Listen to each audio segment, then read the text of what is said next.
So you put yourselves on mute, except for Roland. He can give his presentation.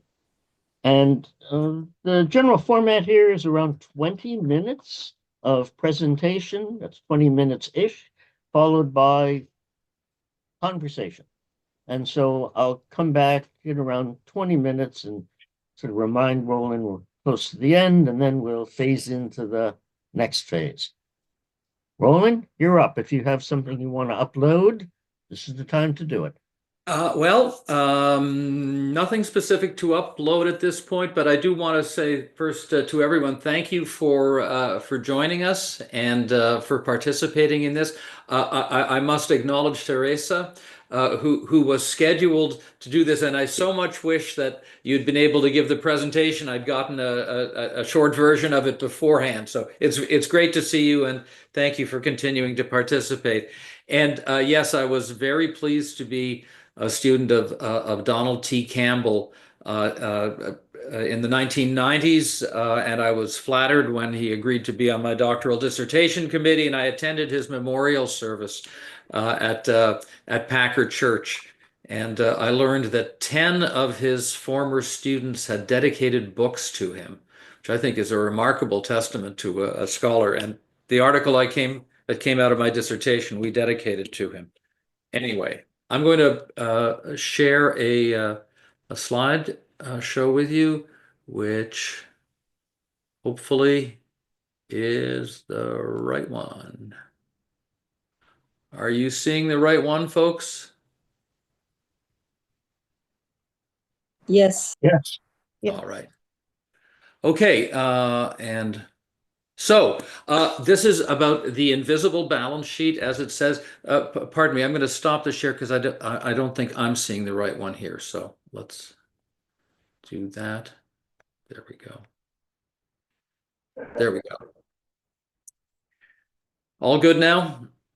Yeah. So the invisible balance sheet, let me say that I've got a range of experience, as I know many of you do, with not-for-profit organizations in various kinds of engagements. And over a period of decades, this notion came to me that nonprofits are just as good as the promises that they keep, and that there's an accounting analogy to use in explaining that. So that's a start for what I'm going to say. My experience, as Larry alluded to, is multiple decades and really dozens of engagements with nonprofit leaders and governance, and some of the activities that have led to that are on the slide, and Larry mentioned them earlier as well.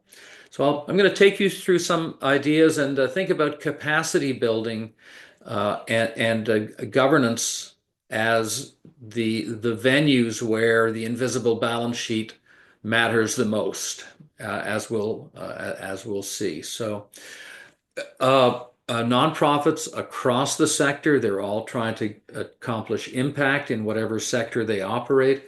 They want overall organizational effectiveness.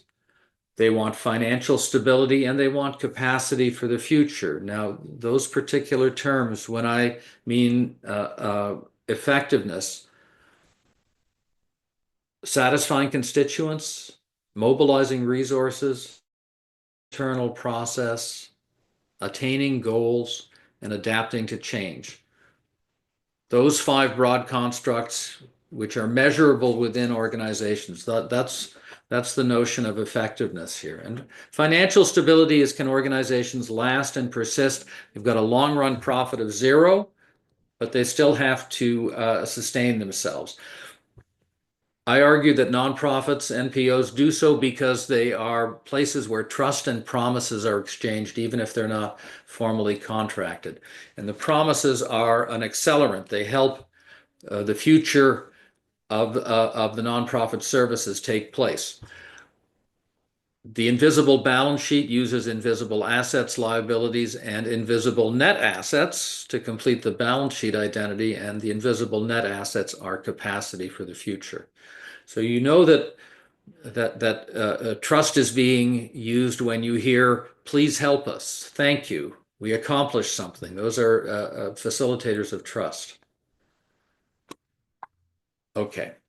So here's a regular balance sheet that at a point in time, everybody knows how this works as well. This is Accounting 101.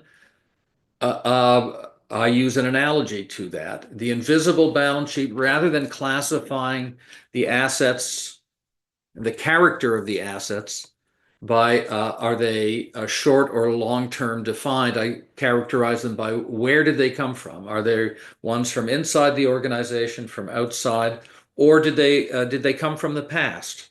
And I'll give illustrations and examples. And on the liability side, the nature of the liabilities for nonprofits is that they have made promises and need to keep them. That in almost every instance, a nonprofit is offering to do something to create impact.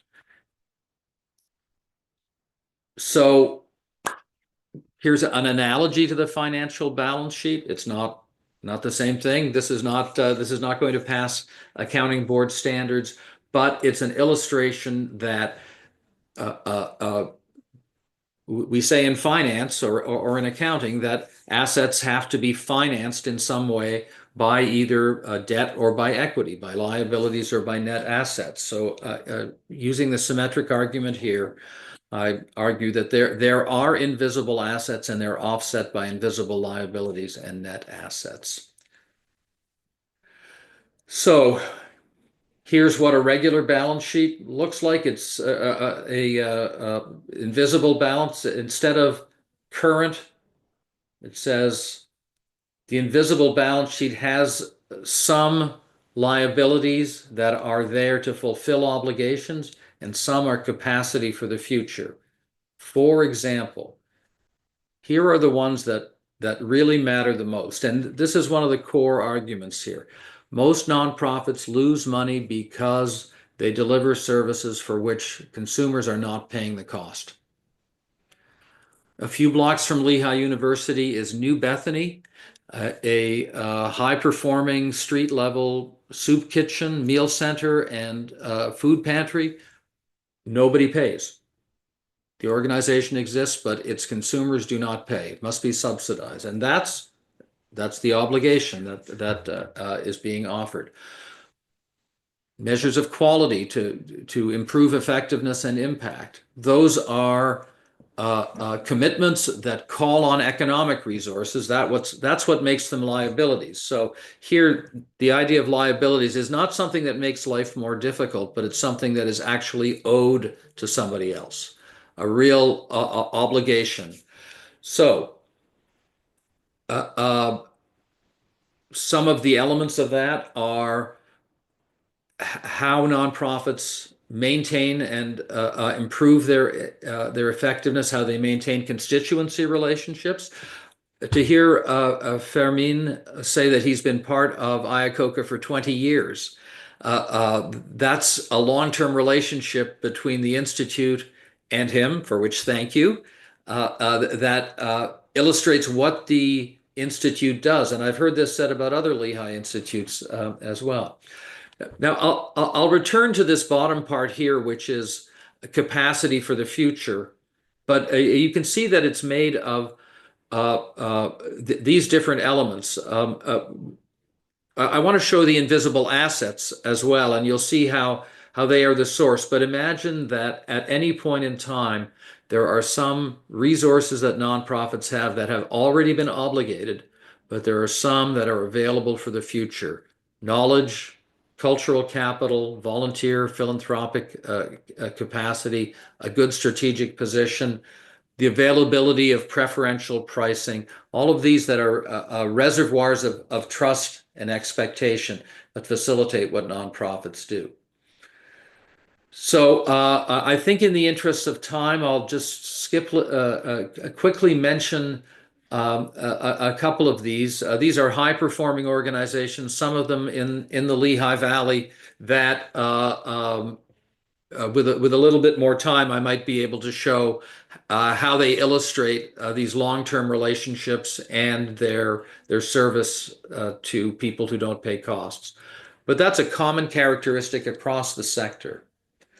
So the way that invisible liabilities get created is when nonprofits, and this is often a governance level issue, when they embrace, when they enthusiastically say, we are going to take care of a population, we're going to address a social vulnerability, we will be an agent for the clients, we'll attempt to perpetually serve our mission, but it's a debt that can never be fully repaid as long as a need remains. So missions are long term. One way you can tell that nonprofits, and I'll take it off the share to make this point.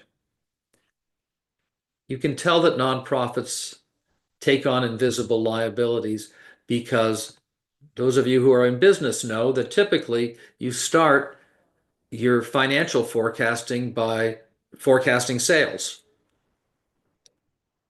But in nonprofits, you start by forecasting your expenditures and saying, how are we going to pay for it?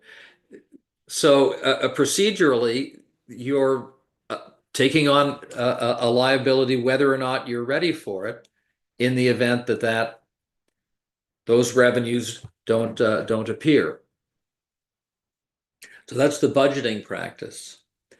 And the commitments that you make are not just rhetorical. You have counterparts who really believe that you're going to deliver on these services. Muhlenberg College, where I worked, had a policy a number of years ago to try to increase the share of students who were receiving government financial aid.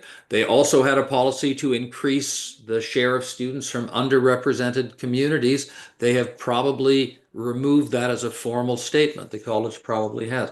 But you hear these obligations when you hear statements, we're all about XXX. We are committed to. And you've seen often in the last few weeks companies removing those "we are committed to" statements, or their values change. So, and nonprofits, big public ones, get into trouble when their performance doesn't match their accountability statements. So lots of organizations are facing strain from policy changes because they have undertaken those commitments. Now, and like debts and like equity, invisible liabilities have a cost of capital. They might create operational losses. They might occupy operational attention. So if your strategy is to provide a different kind of service to differentiate and it's more costly, then that calls on more of those capacity resources. These are conceptual models. Reifying them in any nonprofit is going to depend on what kinds of transactions those nonprofits actually do, what kinds of services they actually render. Invisible liabilities may last for a long time. In the article, I refer to a relationship between the Bach Choir of Bethlehem and our host, Lehigh University, that is multiple decades long, as is the one between the Music Fest that Larry mentioned and the city of Bethlehem. These are some of the illustrations I use. So when nonprofits go through executive transition or leadership transition, the new ones don't automatically get to discard the prior invisible liabilities. They need to be discharged. So that's the liability side. You can also think about, yes, an important point for governance is invisible liability should be carefully adopted. Organizations should not make promises they can't keep. And if you think through your board experience, you can probably think of episodes when that has happened. So it's a symmetric argument for the invisible assets, and the invisible asset argument is not especially novel. There are all kinds of studies of how businesses and individuals benefit from great conditions that they have some control over and can regard as assets. In this case, rather than current and long-term as a way to divide them, I distinguish them by, are they somewhat within the control of the organization internally? Are they a resource from the outside, or are they perhaps inherited from the past in a particular way? So this list of internal and external assets, the internal ones in particular, I hope you'd agree that these are generally recognized as resources for companies. Their knowledge, the quality of their internal culture and structure, their governance capital. Now, when I say that they're recognized, that doesn't automatically mean that they're high. They could be worth zero if they're not done well, but it's recognizing what the possible items are. How are we doing for time? All right. Outside, vendors may provide preferential pricing. That has an economic benefit. Networks may provide resources. The ones that nonprofits depend on most is the expectation, the future expectation of donations. Formally, they get recorded as pledges when they're made, but even when they're not made, donors often and nonprofits typically expect them to arrive in the future. And then at any point in time, nonprofits have their reputation, good or bad, strong or weak. It can be a helpful or perhaps a not helpful asset. If it's a bad reputation, that's not a negative, it's just a zero. And they might have good competitive positions in whatever market they're offering. So I've already said some of these things, but an example of external and visible assets that are critical to the business model is Big Brothers, Big Sisters, or Meals on Wheels. Those nonprofits, their way of operating requires volunteers. And so their business models are founded on the expectation of that future volunteer capital.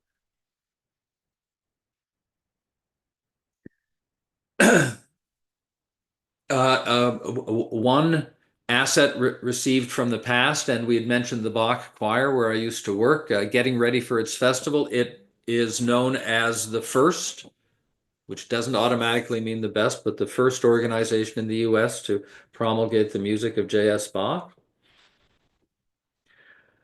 So some other examples, and let's see if I can stop this share and start this one. Just some specific, there we go. So in the world of classical music, there is the Orpheus Chamber Orchestra. Do any of you know of the Orpheus Chamber Orchestra particularly? It's based in New York. Can you see the picture of the orchestra playing? Yes. What is distinctive about that picture? No conductor? Exactly.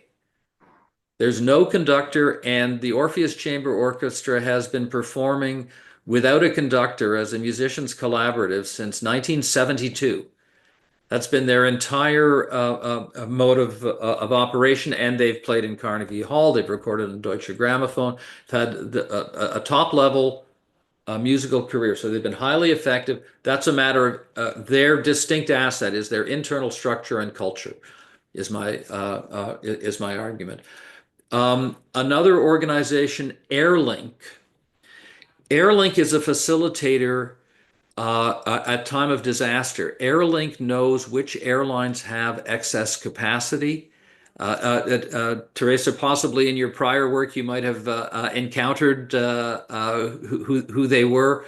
They know who has excess capacity in the times of disaster, and they know who the networks are in the United Nations and otherwise who might be trying to send material and supplies when there's humanitarian need. So it's a nonprofit, a network, and their special invisible asset is who they know and what they know at a particular time. And I have some other illustrations. Northwest Regional Folklife Festival in Seattle that was rescued because philanthropists across the community believed in it in a time of trouble. So that's another illustration. So let me go back to the proper share, and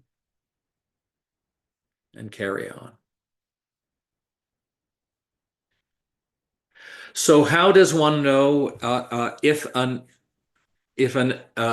invisible asset is actually worth anything? Here's a notion from resource-based value theory in strategy and organizations.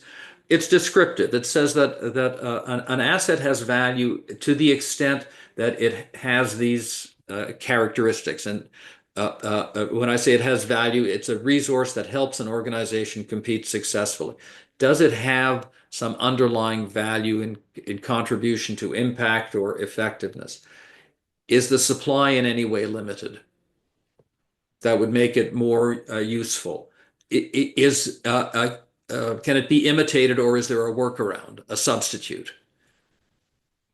If there is, that would tend to reduce the value of the resource. And is the organization well configured to use the particular resource? So these are judgments rather than measurements, but they are ways to make the judgment of, looking at a particular invisible asset, say, is it rare or is it common? And similarly, I'm speeding a little here, as you know. So you also need to have invisible net assets to complete the balance sheet analogy. And so that's the capacity for the future, is what I argue. If the invisible assets exceed the invisible liabilities, which is to say, people are making more promises to the organization than it has made. People are offering trust, they're offering confidence for the future. That's capacity. That's the ability to make change. It needs the financial capacity, it needs the physical capacity, it needs the people. But these are the areas where do the volunteers have energy to spare? Do the philanthropists have generosity to spare? Is there an advantageous strategic position, a way for the organization to compete better? The vendors who gave it discounts, will they give it discounts in the future? That's a money saver. What are those reservoirs of trust and expectation for the future?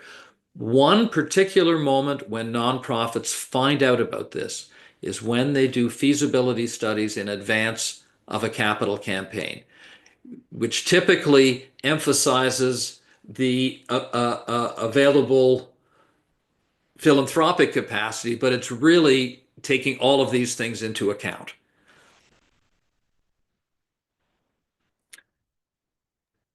Some promises are like restricted funds. You have to do something to continually attract such and such a person's or an institution's support. But some of them are, we love you, do what you want with our resources.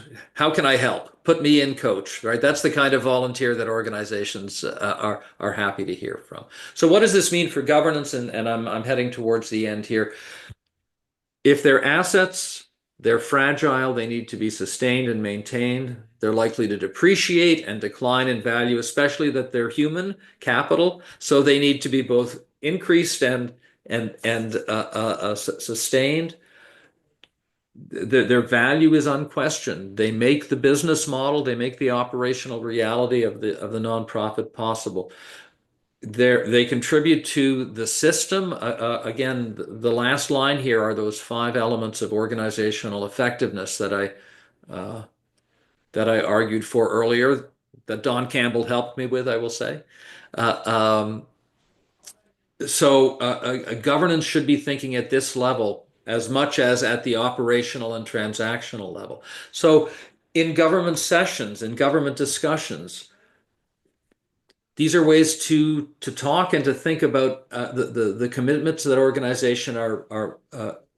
your organizations are making, and to think about the underlying worth of the commitments that people and organizations have made to you. Do they have those VRIO kinds of characteristics? And to say, are the invisible liabilities that we're offering, are they are they consistent with our values? Are we still doing with the commitments what we really mean to do? And so there's some attitudes and orientations here as well. Humility, because this stuff is all a fantasy. Nobody ever saw an invisible liability. So I have humility about this. It's kind of recognizing that there's ambiguity and different ways of interpreting things. But it does provide a basis for accountability. You know, the accountability question that comes up after a mistake or maybe after a success is, what were you thinking? Explain how you came to such and such a decision. And the invisible balance sheet elements can be part of that, of making those explanations. But it needs the usual set of skills that strategy making takes. As I say, patience, yes, but to envision and to realize how resources might evolve in the future, to be both prudent and risk-taking, to have both confidence and skepticism, and to think if the couple of kind of economics related points here, and then I'll stop, to think that we would say for a for-profit firm, we might say that one objective is to maximize the present value of the shareholders' net assets or net worth. In the nonprofit, in the invisible balance sheet case, the expectation might be to get the most out of capacity, to get the most in terms of impact out of the capacity that the invisible balance sheet offers. So you're looking for the kind of return on impact that you can measure across the different ways. So what do you get out of it? You get, and this is a governance issue, you get to target them, think about how they apply best, think about how they'll help the system, think about how they can improve financial performance. And so that helps with adaptation because you get resilience in the short term, but you work towards durability in the long term. I thank the Iacocca Institute colleagues who have been so much fun to work with. And I'm going to actually share one thing in the chat that